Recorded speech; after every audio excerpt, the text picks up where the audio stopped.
mpaka muda huo hapo watu, kila mtu anajiuliza, babu, hospitali nzima kuna kitu gani ambacho kinasababisha hivi vifo vya kina mama? Babu, ilikuwa kila siku iendayo kwa Mungu lazima mwanamama mjamzito mmoja afariki. Kila siku watu wote walikuwa na wasiwasi, ni kitu gani kinasababisha hivi vifo? Wiki kama 3, yani inakaribia mwezi, kila siku iendayo kwa Mungu mama mjamzito anakufa kila siku. Kwa hiyo hospitali nzima kila mtu yuko moto, kila mtu ana wasiwasi, wamama wajawazito wana wasiwasi, afu haijajulikana paka hapo ni kitu gani. Ile hospitali ni kama iko baharini.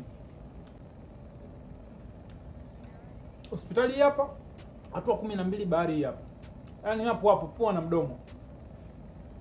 Hasa na kwa kipindi hicho ile hospitali kulikuwa kuna wodi ya wazazi. Lakini wodi ya wazazi kama hii Changanyikeni, yani ya watu wote. Lakini kukaa kuna jengo moja hivi wanaliita Cliff. Ile jengo amelijenga Mjerumani, sio Mwingereza, Mjerumani. Ni jengo fulani ambalo ukiingia tu getini pale, nyosha moja kwa moja mpaka mwisho unakutana nalo.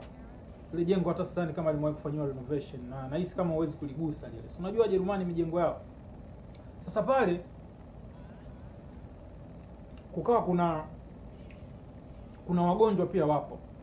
Lakini kama zilivyo hospitali nyingine, yani kuna Changanyikeni, kuna VIP. Sio, umeelewa vizuri? Kwa hiyo sasa pale katika ile jengo ndio ukaa kuna grade 2, grade 1 na grade 2.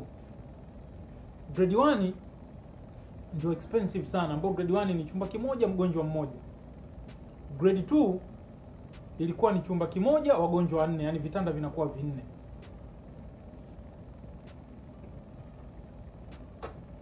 Familia yetu sisi haikuwa ni familia ambayo inajiweza sana. Yaani hatukuwa na kipato hicho kikubwa, lakini pia hatukuwa maskini sana.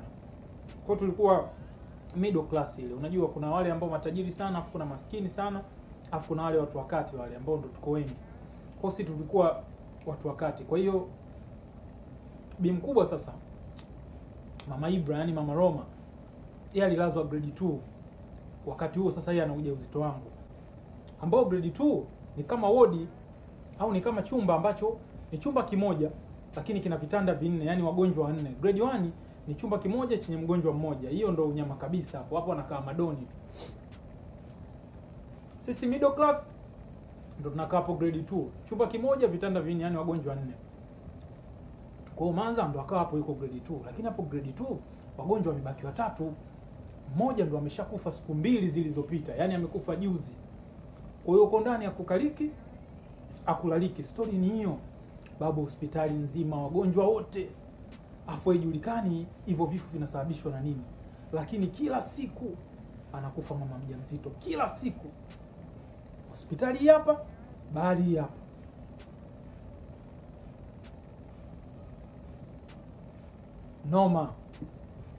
Noma mwanangu, asikwambie mtu kitu. Sasa huku Changanyikeni wameshaondoka watu kadhaa huku. Yaani ndani ya wiki 3 wameshapukutika watu kibao. Basi mama yuko na mashosti wenzake 2, kwa hiyo wamebaki watu 3, wamebaki wagonjwa 3. Wakilala wana wasiwasi, wakiamka wana hofu. Kwa hiyo mama yuko hapo udini na mashosti wenzake 2. Alafu wote walikuwa na ujauzito ambao hujapishana sana. Kwanza zilikuwa zimebaki siku chache, ni kama walikuwa wanahesabu wiki 2-3 tu wajifungue, kwa sababu kila mmoja ujauzito wake ulikuwa hujapishana na mwenzake sana. Guess what? Huwezi amini mwanangu. Wale wenzake na mama pamoja na mama mwenyewe walipokujaga kujifungua, wote watoto wao waliwaita jina la kufanana. Wote watoto wao waliwaita Ibra. Kwa mimi nilipewa jina Ibra. Huyo mama mwingine ambaye alikuwa amelazwa na mama naye mtoto wake alimuitaga Ibra. Na huyo mama watatu mtoto wake naye alimuitaga Ibra. Na uweze amini hao Ibra wote tushakuja kukutanaga ukubwani. Mmoja tulisoma naye yuko Tanga nadhani mpaka sasa hivi. Mtu wa dini sana, Muislamu kabisa, ile kinoma noma, ni mtu wa dini sana. Ibra mwingine tulicheza naye soka wakati wadogo. Baadaye alipokuja kuwa mkubwa walihamia Mbeya. Nakumbuka baadaye sana, miaka ya nyuma nimeshakuwa Roma. Nilienda Mbeya kwenye show moja bwana, nikakutana naye, huwezi amini. Alafu mimi ndo naingia ukumbini, nakutana naye pale nje. Kiingilio 10,000 alafu mwanangu omboi kabisa. Da. Alafu anaonekana kabisa kwamba ile 10,000 te. Yaani hawezi kutoboa, hawezi kuingia. Alafu mwanangu kwanza nijisikia vibaya, alafu nikajisikia furaha sana kwa sababu ni muda mrefu, miaka mingi tulikuwa hatujaonana. Basi kwa hiyo nikamwambia wewe bouncers. Yaani ile jembe langu kabisa huyo. Yaani huyu mkimzuia mimi hata kuimba siimbi. Huwezi amini mwanangu, tukaingia naye straight paka backstage. Nikamwambia mwanangu, tukae tupige vyombo, tuenjoy, let's have fun. Tuenzetu kwenye show. Yaani wewe uko na mimi. Tukimaliza turudi hotelini na kuchukulia room yako unalala, kesho tunashinda wote Jumapili. Jumatatu mimi na daka flight narudi. Tukaenjoy naye. Kwa wote walikuwa Ibra. Kwa hiyo sasa kule hospitali usiku 2 zimeshapita.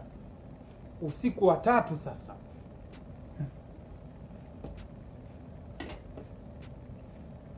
Usiku wa 3. Watu wameshinda vizuri, imefika usiku, watu wamelala.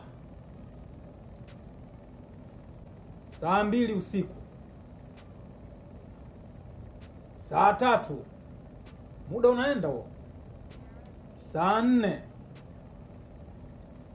Saa 5 hospitali inaanza kuwa kimya. Movement zinaanza kupungua. Saa 6 kimya kinazidi kabisa. Saa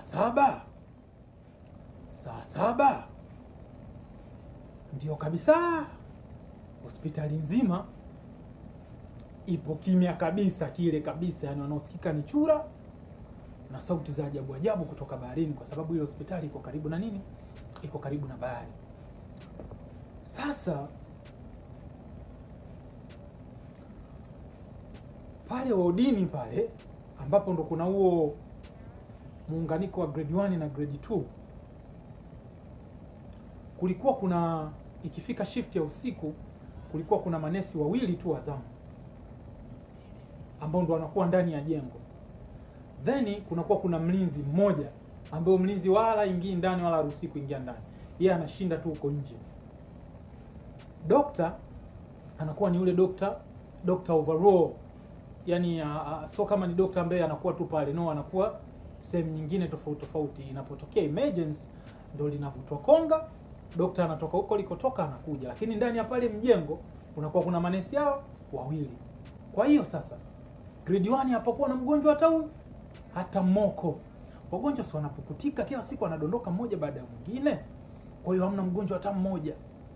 Grade 2 iko chumba ambacho bi mkubwa alikuwepo, ndo kilikuwa kina wagonjwa hao 4. Mmoja ameshadondoka juzi, amefariki. Kwa hiyo zimebaki mtu ngapi? Mtu 3. Kwa ule mjengo mzima ule ulikuwa una wagonjwa 3 tu. Maeneo mengine yalobakia mle ndani yalikuwa ni ofisi ambazo usiku watu wanafunga ofisi zao hazifanyi kazi. Asubuhi ikifika ndo watu wanafungua. Maeneo mengine yalikuwa ni stock tu ya kuhifadhia madawa. Ndivyo ambavyo ilikuwa. Humo ndani ya hilo jengo kulikuwa, kwa hiyo kuna mtu 5. 3 ni wagonjwa ambapo Manza naye yumo, 2 ni manesi ndo wamo ndani ya mjengo. Nje yuko mlinzi. Mlango wa kuingilia unafungwa na manesi wanafanya kuufunga kwa ndani.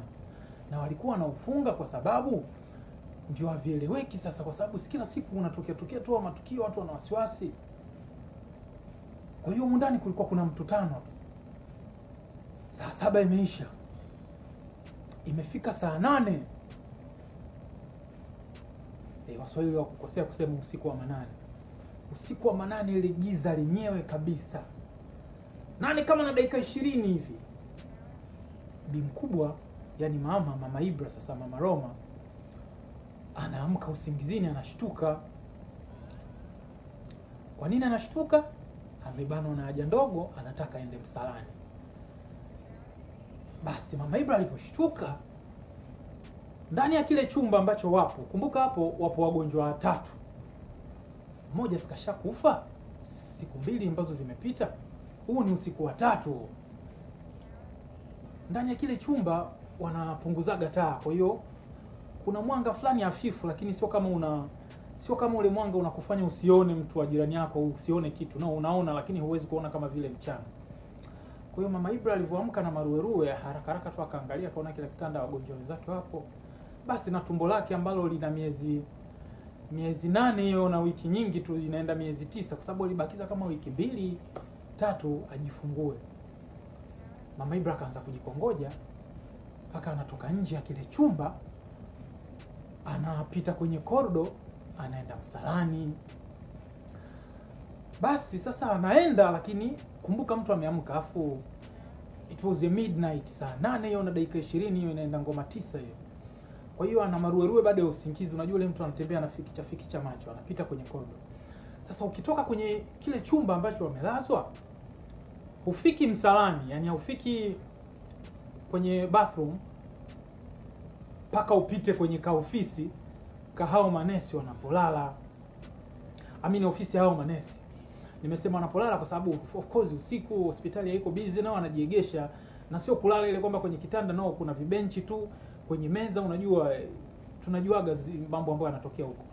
Kwa hiyo wenyewe wamejiegesha tu kwamba ikitokea chochote, labda kuna kakengele utaminya ama utaita nesi, wanashtuka. Kwa hiyo mama akapita pale pamoja na maruerue yake, lakini akaona tu amelala zao, akaenda paka msalani. Alipofika kwenye mlango wa pale chooni, mara nyingi ule mlango unakuaga uko wazi hivi, yani kunakuaga kuko wazi hivi, yani unaweza kupita ukaona kama hamna mlango, lakini kukiwa kuna mtu ndio ule mlango unakuwa kama umerudishiwa. Kwa hiyo mama yake akakuta ule mlango kama umerudishiwa, pamoja na maruerue aliyokuwa nayo, kwa sababu ameona ule mlango kama umerudishiwa. Kwa hiyo akili yake ikamwambia kwamba pengine kuna mtu. Akapiga hatua kadhaa nyuma, akaegemea ukuta, anaendelea kufikicha macho yake, kuondoa usingizi. Na tumbo lake kubwa linalomuelemea, ndani amebeba kiumbe kina miezi 8 na wiki zake kadhaa. Basi anafikicha pale macho, lakini hakuwa anasikia saundi ya kitu chochote mle ndani. Hivi unajua umeshaye kwenda chooni, labda unaenda msalani, mtumie lugha hiyo, alafu unahisi kama ndani kuna mtu, kuna ka movement fulani hivi utakasikia mtu atakafanya hata vimaji vikichuruzika ama kopo likimove, yani kuna tu sound fulani utatusikia, lakini mama kama hakusikia chochote. Sasa alipofikicha kwa dakika kadhaa, kama akashtuka tena, yani kama kausingizi kanaishaisha, akasema moyoni. Sasa akajifikiria, hivi mlango niliokuta umerudishiwa, nimerudishia mimi au nini? Yani kitu gani kilinifanya nirudi tena nikaegemea ukuta? Kwa hiyo mama akahisi labda pengine alifika tu akawa na wenge lake, hata mlango ulikuwa umerudishiwa japokuwa anaona umerudishiwa. Mama akapiga hatua kadhaa, akaenda kuusukuma ule mlango aingie ndani. Mama vile anausukuma ule mlango, yani usindo mlango. Kwa mama wakati anausukuma ule mlango uingie, ule mlango kwa ndani ukawa unapushiwa tena kwa nje. Sio kama unanielewa hapo? Yani wewe unapushi mlango uingie ndani, lakini kule ndani kama kuna mtu anausukuma hivi kwa nje. You understand kwamba yani kausha wewe, kuna mtu yuko ndani. Kwa hiyo mama akaamini, akili yake ilivyomtuma awali kwamba alihisi kuna mtu, basi okay, kweli kumbe kuna mtu. Kwa hiyo akarudi pale ukutani, sasa hivi akawa ameegemea akisikilizia kweli kama kuna mtu huyo. Mama akisikilizia hasikii sound ya chochote tena kile ndani. Dakika 2 akili ikawaza, akasema hivi kuna nani humu ndani? Mbona kama nilivyoamka pale niliona kama wale mashosti wenzangu wote wapo kwenye vitanda vyao. Akapuuzia, akasukuma tena ule mlango kwa mara ya pili. Bwana, kilichotokea mara ya kwanza ndio kilichotokea tena. Vile anaupush, mlango unarudishiwa. Akafanya tena akaupush, mlango unarudishiwa. Mama akarudi hatua 2 nyuma, wala hakuwa na wasiwasi mwanamke wapi. Akasema hapa ngoja niende tena chumbani kule wodini nikaangalie, labda niliona vibaya. Ndio mama akaenda paka wodini. Anafungua mlango wa wodini, anaangalia, na ule mwanga vile ulivyokuwa hafifu, anaona mbona kama kila kitanda mgonjwa yupo. Mama kijacho A yupo, mama kijacho B yupo. ta labda sioni vizuri. Mama akawasha taa. Mama alivyowasha taa akaona wote wapo kwenye vitanda vyao. Mama akatoka tena, akasema ngoja nirudi chooni tena, labda pia nina wenge. Ana moyo mwanamke huyu. Mama akaenda paka chooni. Anafika chooni, anakuta ule mlango umerudishiwa vile vile. Akausukuma safari sasa kwa nguvu yote. Mama akiusukuma ule mlango unaenda paka nusu, alafu mtu anarudishia kama vile ilivyotokea mwanzo. Hapo bi mkubwa akili ikamruka kwanza. Kidogo akaanza kupata wasiwasi. Kwa mbali hofu ikaanza kumuingia. Mama akawaza kuna nani? Hajaongea, hajauliza, wala hajaita. Wazo likamjia. Aha. Kumbe wale wagonjwa wenzangu wale mashosti wapo. Sasa kumbe usikute ndani yuko nesi, labda anajishtukia tu atakusema kama yupo. Wewe labda nesi anakata zake gogo, si unajua. Kwa hiyo mama ikabidi atoke tena. Aseme akawaza kwamba hapa kwenye ofisi yao mimi nilipita tu ile ghafla bin vu ile boom kama ile gari la Tongo ile linaloanzaga kwenye nyimbo za Tongo. Sasa ngoja niende mdo nikahakikisha manesi wapo. Kwa mama akarudi tena paka pale kwenye ofisi. Bwana mama anaangalia. Nesi wa kwanza kajilaza kwenye bench, nesi wa pili kajilaza zake juu ya meza. 444. Hapo ndipo mama ile hofu iliyokuwa mwanzo kwanza iliongezeka mara milioni. Usingizi yale maruweru ya kuficha macho yaliisha, akakata pale pale. Mama karudi tena chooni. Yaani hapo aliporudi chooni hapo ndo naona kabisa alitoa mpira nje. Kwa sababu kwa mfano, hebu niambia hata ingekuwa ni wewe. Hivi paka hapo sijui mtu ongea vizuri. Uko at the middle. Kulia ndo unaenda msalani, kushoto unarudi odini. Kwa mashosti wenzako, wajawazito wenzako. Pale uko ofisi ya manesi, ushakonfirm manesi wamelala. Umekuja kuconfirm wajawazito wenzako wawili wamelala. Mama akarudi tena. Akaenda akausukuma mlango, sijui mara ngapi, mimi nimeshasahau tayari, ya 5 sijui ya 6. Ukatokea hali ile ile. Mama alivorudi kwenye ukuta akakunja mikono hivi na kuwaza kuna nini? Mama akili nyingine ikamjia tena, sijui ni akili ngapi nimeshasahau. Yaani mama alikuwa sijui ana ujasiri, sijui ni kitu ambacho kinamsukuma, sijui hata alikuwa anahisi ana act movie. Mama akawaza akasema, kuna kuaga na mlinzi ambaye ana move. Anatembea huko, anazunguka majengo, anafanya vyote. Sawa, huyu mlinzi haruhusi kuingia ndani. Labda akajisahau, kabanwa na hofu ya matukio yanayotokea, akaamua kuja. Ndipo mama akaamua kutoka tena kwa mara nyingine. Anataka atoke nje kwenda kuhakikisha mlinzi yupo au hayupo. Mama kwenda akakuta milango imelokiwa kama kawaida. Sasa kama imelokiwa kwa ndani, mlinzi ataingiaje?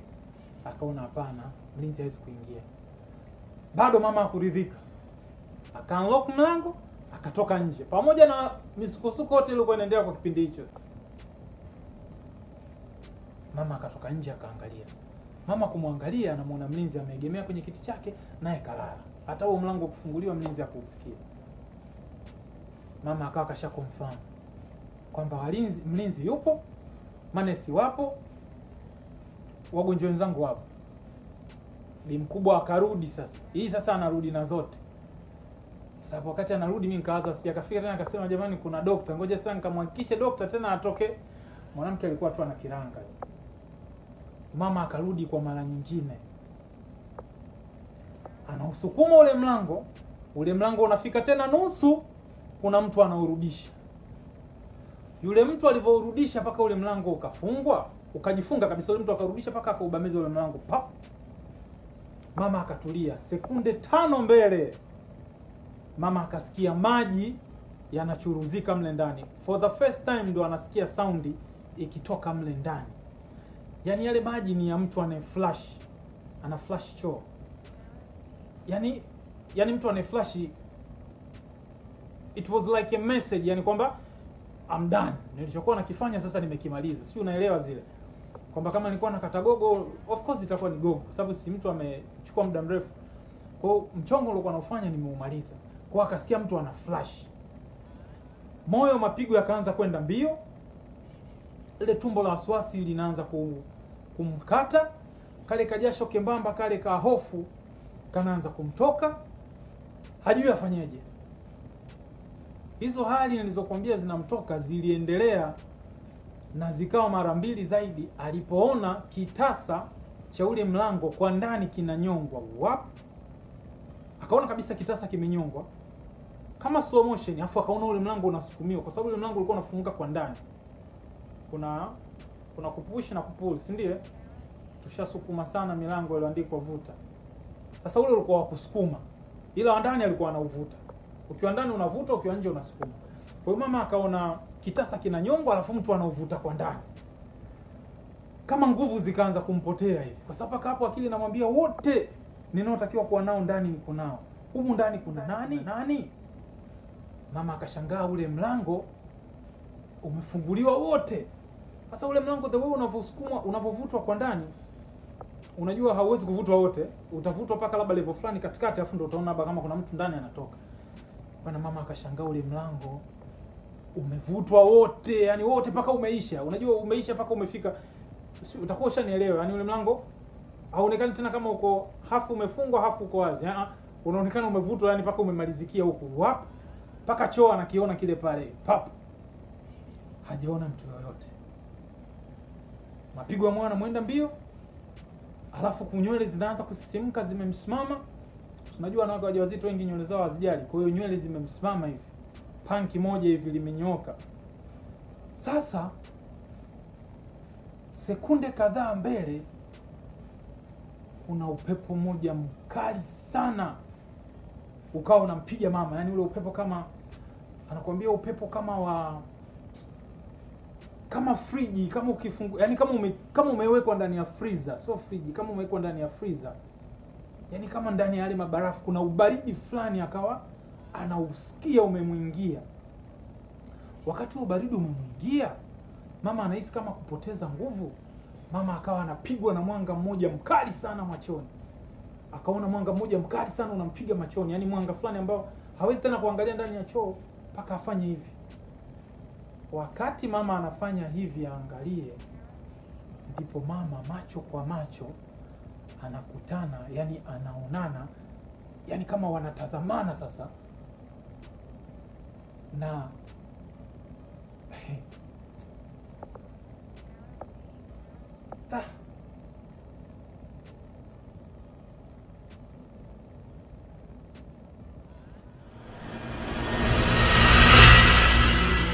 Media.